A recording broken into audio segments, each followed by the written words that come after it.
The Spanish government has said the deposed Catalan president, Carles Puigdemont, could be jailed within the next 2 months over his part in the regional parliament's unilateral declaration of independence.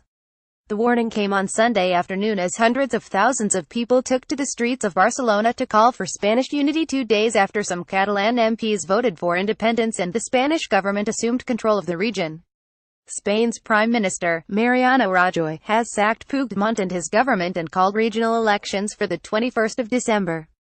In an interview with the Associated Press, the country's foreign minister, Alfonso Dastis, said Puigdemont could theoretically run for re-election in the vote if the courts decide he should remain free until then. Spanish prosecutors said on Friday that they would file charges of rebellion against Puigdemont, a crime punishable with up to 30 years in prison. "I don't know what kind of judicial activity will happen between now and the 21st of December, said Dastis. If he is not put in jail at that time, I think he is not ineligible. A pro-unity demonstration in Barcelona on Sunday. Photograph Jack Taylor. Getty Images. According to a poll for El Mundo, the December election could be very close, with anti-independence parties winning 43.4% of the vote to pro-independence parties 42.5%. Dastis told Catalan separatists to think twice before rejecting the election as it will be held according to the law. So the results will have to be respected afterwards. He did, however, hint that there could yet be negotiations over a new deal for Catalonia. "I rule out full independence but not necessarily more autonomy, even if they are now already one of the regions with the highest powers and competences not only in Spain but in the world at large," he said. Sunday's demonstration, which was convened by the anti-independence group Societat Civil Catalana, saw a huge crowd mass in central Barcelona. Organizers put attendance at 1.3 million, while the city's police said 300,000 turned out. Another pro-unity protest this month drew similar numbers. People with Spanish flags tied around their necks congregated on the Passeig de Gràcia, one of Barcelona's main thoroughfares. Others carried white banners with the flags of Catalonia, Spain and the EU surrounded by a heart. The event's slogan was "We are all Catalonia. Common sense for coexistence," and drew people from the region and beyond as well as members of the Spanish government and pro-unity Catalan MPs. Speaking shortly before the rally, Inés Arrimadas of the Ciutadans Citizens Party said the silent majority of Catalans are once again taking to the street to show that the majority of Catalans feel Catalan, Spanish and European. Arrimadas said the time had come to restore Catalonia's institutions and prepare for the December elections. Juan Montalvo, 65, a retiree from Mataró, a town 20 miles from Barcelona, had traveled to the protest with his 29-year-old son Roger.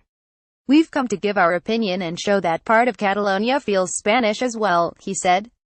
"Catalan society is divided. We need to achieve more unity, but also to show pro-independence Catalans that we are 50% and they need to respect us like we need to respect them." Montalvo, who was born in Extremadura, said he felt increasingly like a Spanish immigrant even though he speaks Catalan and is married to a woman from the region. His son added, "I feel Catalan, but for me that means being Catalan inside a Spanish state." Some protesters shouted "Viva España" while others vented their anger at the region's sacked president, chanting Puigdemont to prison.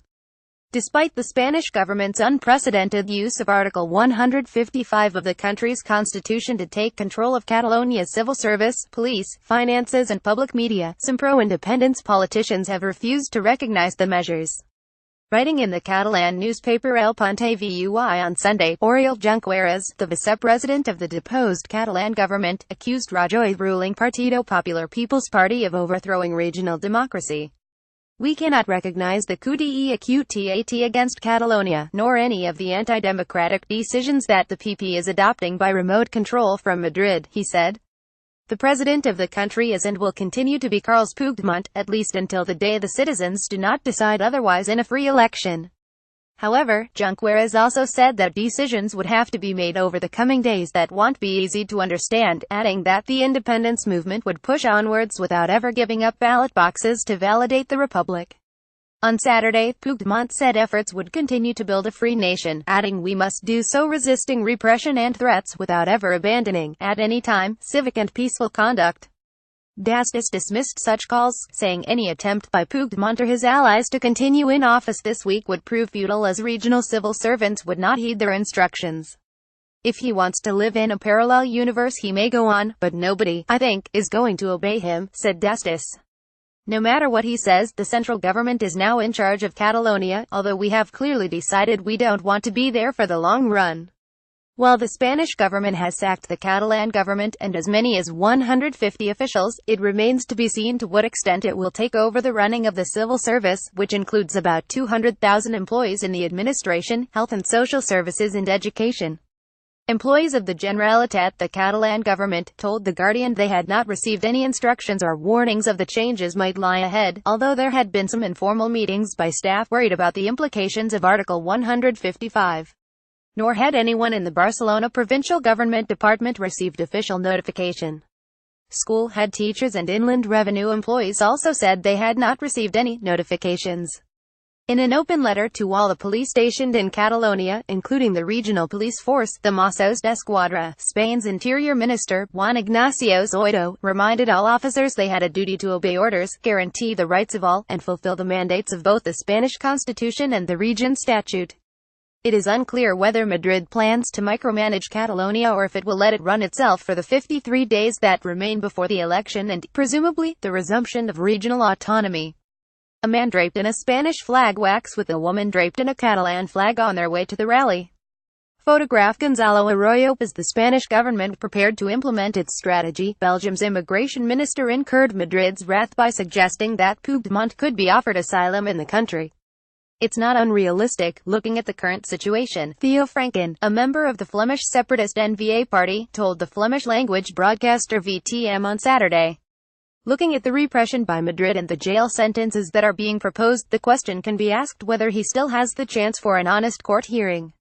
Belgium's Prime Minister, Charles Michel, later clarified that an asylum request from Puigdemont was absolutely not on the agenda, while a spokesman for Rajoy's Partido Popular described Franken's remarks as unacceptable and said the Belgian minister had leveled serious accusations against Spain's legal system that required an immediate correction.